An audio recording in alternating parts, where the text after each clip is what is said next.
GeM TV நேயர்களுக்கு அன்பு வணக்கங்களை கூறிக்கொண்டு விநாயகப் பெருமானை வணங்கி ஆன்மீக தகவல்கள் பார்த்து கொண்டிருக்கின்றோம். அந்த வரிசையிலே இன்றைய நாளிலே சித்தர்களுடைய ஜீவ சமாதிகள், அதன் பின்னே ஒளிந்திருக்கின்ற மர்மங்கள், இவற்றை பற்றி எல்லாம் தான் இன்றைய நாளிலே நாம் பார்க்க இருக்கின்றோம். சித்தர்களுடைய அருள் இருந்தால் நம்மால் என்ன வேண்டுமானாலும் செய்ய முடியும்.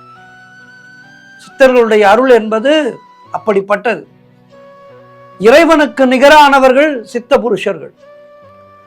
ஆகவே இந்த சித்த புருஷர்கள் அவர்கள் உடலை விட்டு அந்த உயிரானது பிரிந்திருந்தாலும் அவர்களுடைய ஆன்மாவானது இங்கேயே நிலைத்து நின்று நமக்கு ஆசீர்வாதம் செய்து கொண்டே இருக்கும்.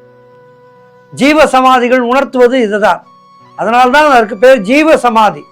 சமாதி என்றால் இறந்தவர்களை புதைப்பது. ஜீவ சமாதி என்பது தன்னுடைய உடலை மட்டும் விட்டுவிட்டு ஆன்ம பலத்தால் இறைவனை அடைந்தவர்கள். ஆகவே ஜீவ சமாதிகளுக்கென்று மிக நுட்பமான ஒரு ஆன்மீக தேடல்கள் உண்டு. அப்படிப்பட்ட ஜீவ சமாதிகளுக்கெல்லாம் நாம் செல்லும் போது நம்மை அறியாமல் அந்த இறை உணர்வானது நம்முள்ளே எழும். உடல் பயிர்கூச்செறியும் என்று சொல்வார்கள். அதையெல்லாம் நாம் இந்த ஜீவ சமாதிகளுக்கு செல்லும் போது உணரலாம். இந்த ஜீவ சமாதியின் முக்கியத்துவம் என்பது தெளிவாக வரையறுத்து கூறப்பட்டிருக்கின்றது. ஜீவ சமாதி என்பது அதேபோல் வெறும் இந்து மதத்திற்கானது மட்டுமல்ல, எல்லோருக்குமானது. வெறும் இந்துக்களுக்கானது மட்டுமல்ல, எல்லோருக்குமானது. தமிழகத்திலே இஸ்லாமிய மற்றும் கிறிஸ்தவ ஞானியருடைய அடக்கத்தலங்கள் கூட புகழ்பெற்ற வணக்கத்தலமாய் இருப்பதை இதற்கு உதாரணமாக காட்ட முடியும். ஞானத்தின் உச்சநிலை என்பது இந்த மதத்தவர் என அடையாளம் காட்டிக் கொண்டிருக்க தேவையில்லை. மதங்களை எல்லாம் கடந்தவர்கள் தான் சித்தர்கள். ஆகவே ஞானியருடைய ஜீவ சமாதியிலே ஒரு விளக்கை ஏற்றி வைத்துவிட்டு மனதை ஒருமுகப்படுத்தி தியானத்திலே அமர்ந்திருந்தாலே அவர்களுடைய அருளுக்கு நாம் பாத்திரமாக முடியும். ஆகவே அங்கு நல்ல ஆராதனைகள், சடங்குகள் போன்றவற்றை செய்கின்றார்கள்.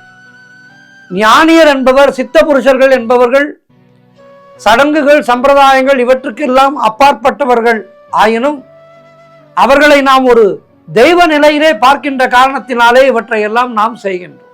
கடந்த காலத்திலே ஏற்பட்ட அசாதாரணமான நிகழ்வுகளினால், தற்போதைய சூழலினாலும் இந்த சித்த புருஷர்களுடைய பராமரிப்பு என்பது, அவர்களுடைய ஜீவ சமாதிகளுடைய பராமரிப்பு என்பது சற்று தொய்வாக இருக்கின்றது என்று சொல்லலாம். ஜீவ சமாதிகள் அருளாளர்களினால் போற்றி பாதுகாக்கப்பட வேண்டும். சமாதி நிலை என்பது எந்தவித எண்ணங்களும் இல்லாது கண்களை மூடி அமர்ந்திருப்பது என்பதாகவே நம்மிலே பலரும் புரிந்து கொண்டிருக்கின்றோம். உண்மையில் சமம் பிளஸ் ஆதி சமாதி, அதாவது ஆதியும் அந்தமுமாக சொல்லப்படுகின்ற இறைநிலைக்கு சமானமான ஒன்று, அதாவது ஒன்றுமற்ற அல்லது வெறுமையான மனநிலையிலே இருப்பதே சமாதி நிலை என பெயர்ப்படும். இன்னொரு வகையிலே சொல்வதானால், கண்ணை திறந்து கொண்டு அனைத்து நிகழ்வுகளிலேயும் பங்கேற்று கொண்டு உள்ளார்ந்த விழிப்புணர்வோடு நான், எனது, என்னுடையது என்ற அகங்காரம் இல்லாத பக்குவம் சமாதி நிலையாக கருதப்படுகின்றது. இதனைத்தான் திருமூலர் தனது திருமந்திரத்திலே மிக அழகாக சொல்கின்றார். சமாதி செய்வார்க்கு தகும் பல யோகன் சமாதிகள் வேண்டாம், இறையுடனே சமாதிகள் தான் இல்லை தானவன் ஆகிர் சமாதியில் எட்டெட்டு சித்தியும் எய்துமே என திருமந்திரத்திலே சொல்கின்றார். இந்த நிலை எல்லோருக்குமே சாத்தியமில்லை என்றாலும் குருவருடன் கூடிய விடாமுயற்சியும் பயிற்சியுமே இந்த நிலைக்கு நம்மை இட்டு செல்லும்.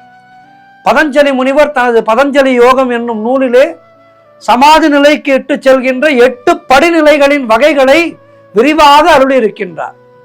அது தொடர்பான பல விளக்கங்கள் அவர் சொல்லி இருக்கின்றார்.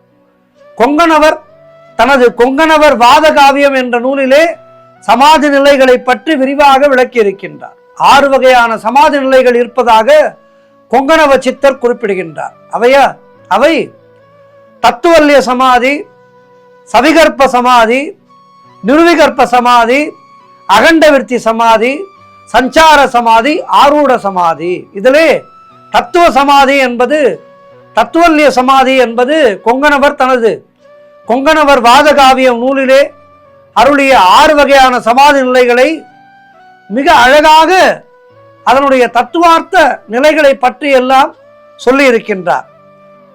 அவை தானான சமாதி 6, குணத்தை கேளு, தத்துவல்ய சமாதி 1, சாற்றுவேன் யான் காணான தத்துவங்கான் 36 கலந்தூத பௌதிகத்தை சூட்சுமத்தில் அடக்கி நானான சூட்சுமத்தை அழித்து நன்றாய் நம்பெரிய வரசனை போலாக்கின் மைந்தா வானான காரணமான் சரீரத்தில் அடக்கி மறுவியதை பிரகிருதியிலே மறுவ பண்ணே என சொல்கின்றார்.